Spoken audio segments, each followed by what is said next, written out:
Somnifère, le podcast. On ne peut rien changer de son destin, écrit le philosophe grec Ésope. Bonsoir à toutes et à tous, nous sommes le jeudi 12 mai et Somnifère vous emmène ce soir en Grèce, au large de Corfou, où Bertrand, un riche propriétaire de yacht, décide de s'amarrer. Sur l'île, il fait la rencontre de Sylvia, une jeune femme qui l'émeut par sa laideur et sa condition modeste et que personne n'a jamais voulu épouser.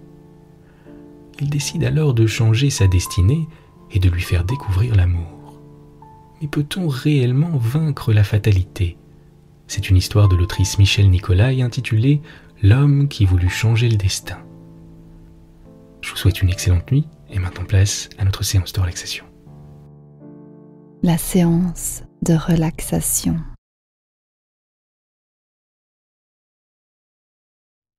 Prenez quelques instants pour vous mettre à l'aise et lorsque vous êtes prêt, fermez les yeux. Je vous laisse un petit instant pour faire en sorte que votre corps soit complètement détendu, que vos muscles soient bien relâchés et que votre respiration devienne calme et régulière.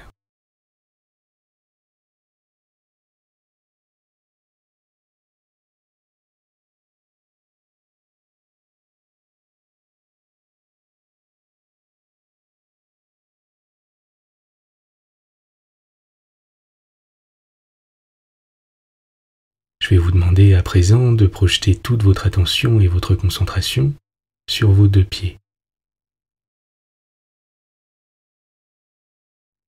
et d'être simplement curieux des sensations qui apparaissent.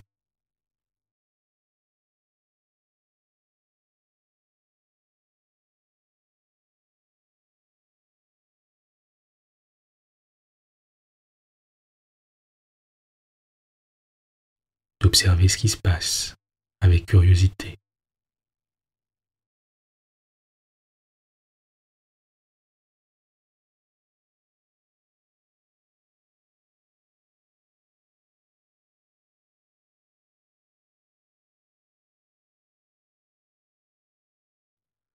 Alors que vous continuez d'inspirer et d'expirer avec calme.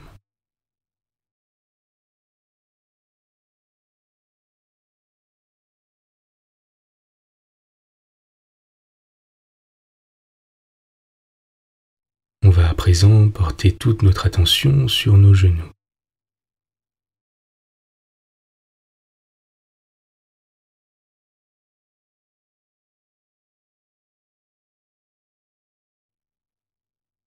En continuant d'être conscient de notre respiration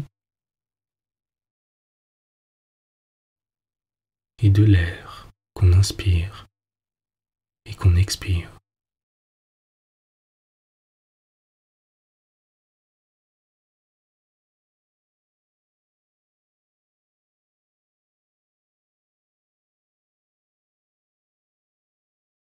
On passe à présent aux hanches et on y porte toute notre attention, toute notre concentration.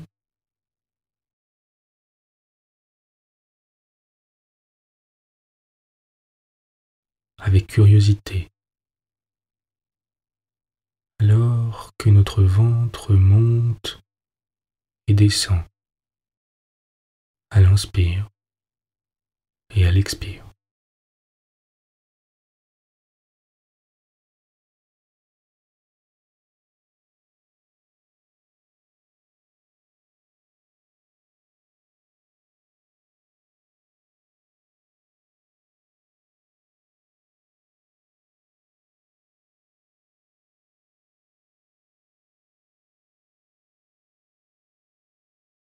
Puis on passe au dos, aux épaules et à la nuque, que l'on peut masser mentalement, tout doucement, avec douceur.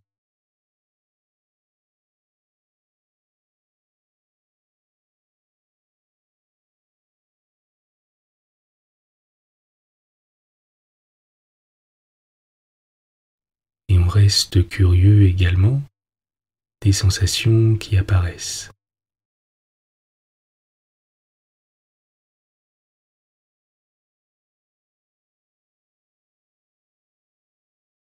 de la quiétude qui s'installe.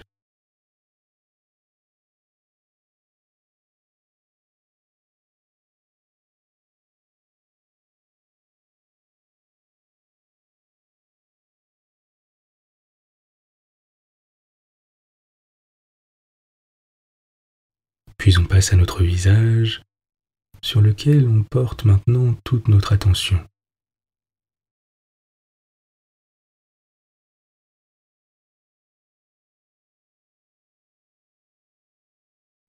Et qui se laisse aller à son tour à la détente, alors que notre respiration s'adoucit encore un peu plus.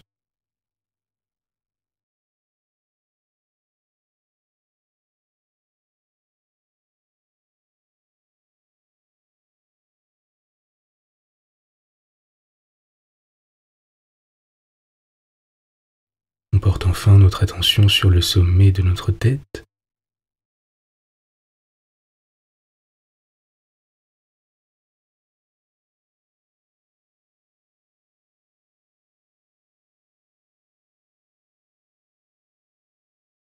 sur le point qui se situe au milieu du cuir chevelu.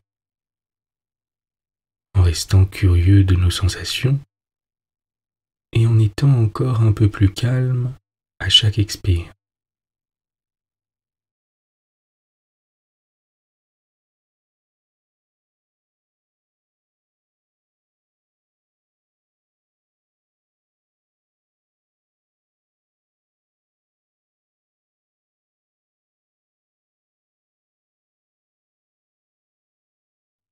On va prendre un instant à présent pour simplement apprécier notre état de relaxation, un peu comme si nous étions dans du coton, prêts à passer une nuit sereine et reposante.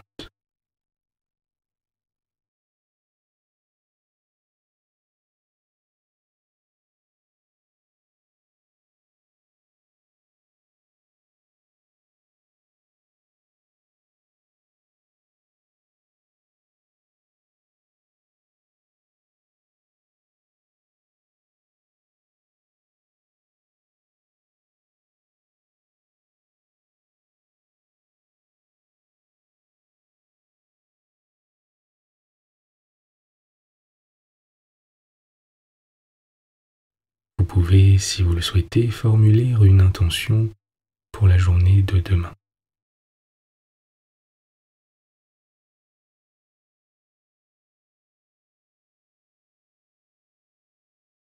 Vous êtes calme et détendu. L'histoire du soir. La petite île qu'escaladaient les cubes blancs des maisons semblait calcinée sous un soleil de feu. Le long des quais, des barques se pressaient, naïves et sales, hérissées de cordages. À l'ombre des arbres, sur des bancs maçonnés à même les façades, les pêcheurs bavardaient devant de grosses fioles de vin épais et noirs. Au loin, Corfou dormait entre le bleu inhumain du ciel et celui de la mer. Étendu sur le pont, ses jumelles à hauteur des yeux, un homme regardait au-delà des cyprès et des oliviers, au-delà des hôtels trop clairs, vers la Grèce et la côte d'Albanie, invisible dans le flamboiement de cet après-midi d'été. Une sorte de nonchalance ironique émanait de son visage bruni par les soleils des innombrables voyages. Au-dessus d'une bouche jeune et brutale, un nez fier, des yeux profonds, un front au dessin parfait, s'harmonisait avec des cheveux sombres, brillants comme une vague nocturne. Depuis plusieurs semaines, le yacht de Bernard d'Allan effleurait comme un immense oiseau blanc et farouche les îles calmes de l'archipel. Il se leva brusquement, presque irrité par la chaleur trop lourde, et plongea dans l'eau verte. Il nageait un crawl nerveux, rapide. Son corps, concentré d'acier, semblait une flèche. Après une demi-heure, il fit halte dans une crique isolée et, fermant les yeux, s'endormit. Ce fut un bruit de voix féminine qui l'éveilla quelque temps après. L'une d'elles était claire, vibrante, pleine de soleil et de bonheur. l'autre presque sans timbre. « Tu ne m'en veux pas, Sylvia, disait la première, de t'abandonner alors que tu as tout fait pour moi, alors que tu as été ma mère plus que ma sœur. Tu sais que mon mariage me cause beaucoup de joie. La seule ombre, c'est que nous serons séparés. Andreas m'emmènera loin d'ici. Dans 2 jours, nous nous quitterons. Que deviendras-tu ? Ne t'inquiète pas, Joya. Je vivrai, tout simplement. Depuis 20 ans, tu n'as eu d'autres soucis que moi. Tu te sentiras bien seul. Il faudrait que tu te maries. Sylvia eut un rire triste. Qui voudrait de moi ? Ne parle pas ainsi. Il y eut un silence. Bernard avait un peu honte d'avoir entendu cette conversation qui ne lui était pas destinée. Il regretta presque de connaître aussi bien la langue des 2 étrangères. Il avait été indiscret, il le fut plus encore. Se levant à demi de sa place, il put voir les 2 femmes. La plus jeune ressemblait à sa voix. Brune, bouclée comme un pâtre antique, elle avait un visage mat plein de fossettes et un corps souple qui s'élançait d'un seul jet, comme une plante. À côté d'elle, sa sœur paraissait encore plus terne, avec son corps sans attrait, son visage insignifiant aux pores dilatés. Ses yeux étaient petits, sans éclat. Son destin était d'être sans joie et sans amour. On le lisait sur sa figure. « Allons nous baigner », proposait Joya. Bernard se cacha. Ce ne fut que lorsque les 2 inconnus eurent disparu qu'il se jeta à l'eau à son tour et rejoignit son bateau. Tout le soir, il fut hanté par la fille laide et par son drame. Il se sentait pour la première fois depuis longtemps ému par un autre être que lui-même. Si depuis plus d'1 an il n'avait pas quitté son bateau, c'est qu'il emportait avec lui l'image d'une fille trop belle qui, elle non plus, n'avait pas eu sa part de bonheur. Une maladie subite l'avait enlevé à son amour avant qu'il ait pu en faire sa femme. Ce n'était pas pour fuir la jolie morte qu'il allait d'escale en escale sur la route bleue des mers, mais pour garder en lui son souvenir plus vivace. Le désespoir du début s'apaisait peu à peu. Bientôt, il le savait, il serait de retour parmi les vivants. Le lendemain, un canot le débarqua dans la crique. Il n'avait pas de plan précis, mais il lui semblait qu'il avait une tâche à remplir. Le petit village lui apparut en haut de la côte. Les cloches sonnaient à toute volée. Tous les habitants étaient en costume de fête. Bernard arriva près d'une grande ferme dont les barrières étaient ouvertes. Un vieillard vint à sa rencontre, comme s'il l'avait attendu. « Étranger, venez vous réjouir avec nous. Ici, l'on festoie et l'on danse pour célébrer les noces d'une fille de ce pays. » Bernard connaissait assez l'hospitalité grecque pour ne pas s'étonner de cet accueil. Bientôt il fut assis à une vaste table où les plats se succédaient. On l'avait placé tout naturellement à la place d'honneur, à côté de la mariée. Sous ses voiles blancs, elle paraissait encore plus éclatante. À chaque instant, elle se penchait vers son mari, un jeune homme bronzé et viril aux yeux sombres et tendres. Ce n'est pas elle que Bernard regardait, mais Sylvia, endimanchée et gauche, qui s'efforçait de rire sans y parvenir. Fermant à demi ses paupières, il imagina sa vie. Il avait appris qu'elle était pauvre et vivait non loin de là dans une cabane. Orpheline de bonheur, elle avait travaillé durement pour élever sa jeune sœur. Celle-ci s'en allait en Ohio avec son jeune époux. Après une suite de jours longs et monotones, elle mourrait sans avoir connu de la vie autre chose que son devoir. Lorsque les violons préludèrent, annonçant le bal en plein air, ce fut vers elle qu'il se dirigea. Elle regarda étonnée ses lèvres dures qui lui parlaient, ce visage hâlé qui était tout proche, ses yeux de corsaire qui la fixaient. « Je ne sais pas danser, avoua-t-elle. C'est sans importance. Laissez-vous guider. Elle hésitait. En souriant, il l'enlaça. Elle était légère entre ses bras et rougissante. La danse terminée, il la ramena à sa place et s'assit à côté d'elle. Elle restait silencieuse, fixant sur lui un regard plein d'interrogations. Alors Bernard parla. Il raconta le beau pays dont il venait, les voyages qu'il avait faits. « Vous êtes descendu à Corfou ?» interrogea-t-elle. N'osant parler de son yacht somptueux, il acquiesça. « C'est étrange de vous voir ici, » murmura-t-elle. « Le hasard, je le bénis, puisqu'il m'a permis de vous connaître. »« Moi ? Oh, c'est sans importance, vous m'aurez vite oublié. »« Je ne crois pas. » Elle balbutia quelques mots et s'échappa. Autour d'eux, on les regardait. De belles jeunes filles se dépitaient de voir Bernard s'intéresser justement à celles dont personne ne s'occupait jamais. Il n'en avait cure. Il aurait voulu simplement consoler Sylvia parce que son lot était le plus triste. Il ne fut pas long à la rejoindre et cette fois l'empêcha de s'enfuir. Sous l'effet de sa présence et du verre de raki dans lequel elle avait trempé ses lèvres, elle s'anima un peu. Elle oublia ceux qui l'entouraient. Des chants parvenaient vaguement jusqu'à elle, venus des bosquets où les taches blanches des chemises s'agitaient.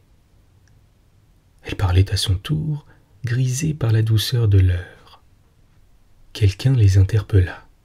« On va se baigner, suivez-nous. »« Je reste, » annonça Sylvia d'un air décidé. « Je vous tiendrai compagnie, » dit Bernard. « Non, il ne faut pas, » rejoignit les autres. Il mentit. « Je ne sais pas nager. » Un sourire heureux éclata sur le visage de Sylvia. Bernard songeait. Plus jamais il n'aimerait, il en était sûr. Pourquoi ne pas se sacrifier? Pourquoi ne pas donner à cette jeune fille sans joie un peu de bonheur? Il pensa l'emmener avec lui, l'épouser. On s'étonnerait sans doute de lui voir cette compagne fruste, mais que lui importait?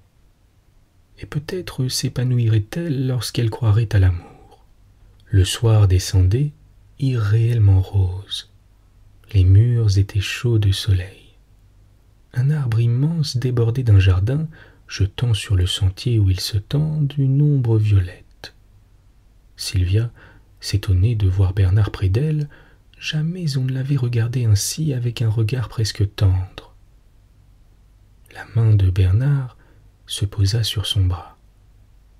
Elle ne résista point. Alors il se décida. L'attirant contre lui, il l'enlaça. Au moment où ses lèvres effleuraient les cheveux de Sylvia, elle se ressaisit et poussa un cri. Mais la bande joyeuse qui remontait la vit repousser brutalement l'étranger et s'enfuir. Bernard restait à la même place. Il vit sur lui des yeux qui le jugeaient sévèrement. Il eut envie de rire. Jamais il n'aurait supposé une fin aussi ridicule à cette aventure. Alors, il s'inclina et partit. Arrivé au bas de la côte, il s'arrêta pour réfléchir. Son cœur était de nouveau plein de pitié pour Sylvia. Il était naturel qu'elle se fût effarouchée, elle qu'aucun homme n'avait désirée. Elle ne pouvait pas comprendre. Bernard résolut de la sauver malgré elle. D'un mouvement preste, il enleva sa veste et ses chaussures. Il y ajouta quelques papiers sans importance et sa montre. Puis il reprit le canot et se dirigea vers son bateau. En retrouvant ses vêtements, on penserait qu'il s'était suicidé parce que Sylvia l'avait repoussé. Et toute sa vie, elle croirait qu'un homme avait voulu mourir plutôt que de ne pas être aimé d'elle. Quand Bernard fut remonté sur son yacht, il donna l'ordre de lever l'ancre. En regardant s'éloigner les côtes sous la douce clarté lunaire, Il réfléchit. Ce qu'il avait fait était trop romanesque, trop absurde. Mais il était trop tard pour rien changer à ses actes. « Laissons faire le destin », dit-il à voix basse. Mais le destin, c'est lui qui venait de le forcer. 5 ans plus tard, le capitaine mouillait non loin de la petite crique aux abords de Corfou. Bernard était sur le pont quand une des invitées le rejoignit, silhouette mince, accordée à la sienne. « Que regardez-vous » lui dit la jeune femme. Tous deux, pendant cette croisière, s'étaient fiancés. « Ici, dit-il, j'ai été malheureux. Je ne savais pas que vous viendriez dans ma vie et que le bonheur frapperait encore une fois à ma porte. Ici, j'ai désiré mourir, et je suis mort en effet. Je ne comprends pas. C'est une histoire étrange. Je ne sais plus maintenant si je dois en être fier ou en rougir. Racontez, insista Dominique. Il parla de Sylvia et de son geste inconsidéré. « Je me demande ce qu'elle est devenue, » dit-il en terminant. « Il ne faut pas chercher à savoir. Partons, je vous en prie. »« Impossible de partir déjà, » répondit-il. « Il y a les autres, ceux qui nous accompagnent et qui se font une fête de descendre à terre. Et puis, pourquoi vous effrayer ainsi ? » ?»« Je ne sais pas. » 1 heure plus tard, ils descendaient ensemble dans la crique.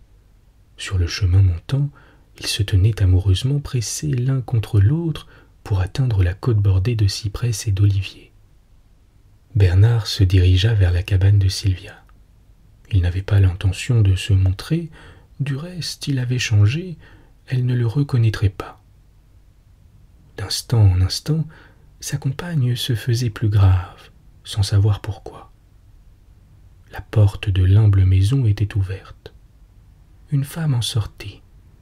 Elle était vêtue d'une robe trop longue et déchirée qui traînait derrière elle. Sur sa tête, une couronne de fleurs blanches chancelait. Elle s'approcha des visiteurs, prit sa couronne, la posa sur la tête de Dominique et s'enfuit en riant. Bernard regardait la scène, atterré, incompréhensif. Un pope qui passait justement juché sur un petit mulet l'interpella avec cette familiarité habituelle dans le pays. « Ne faites pas attention, dit-il, elle est folle. C'est à la suite d'une aventure curieuse qui lui est arrivée. Un jour, un étranger est venu, il l'a aimée. Elle l'a repoussé. L'homme s'est jeté dans la mer. Elle est restée fidèle à son souvenir. Puis un gars du pays l'a demandé en mariage. Elle a refusé. Elle se devait à l'autre. Le gars a eu tant de peine qu'il est parti en mer et n'est jamais revenu. Hantée par l'idée qu'elle était responsable de ses malheurs, elle est devenue telle que vous l'avez vue. » Il s'arrêta. Les deux inconnus se regardaient avec désespoir. Dans les yeux de la jeune femme, il lisait de l'angoisse, du mépris, de la haine. Alors, il expliqua doucement. « Qui sait, elle est peut-être heureuse ainsi. » Bonne nuit. Bonne nuit.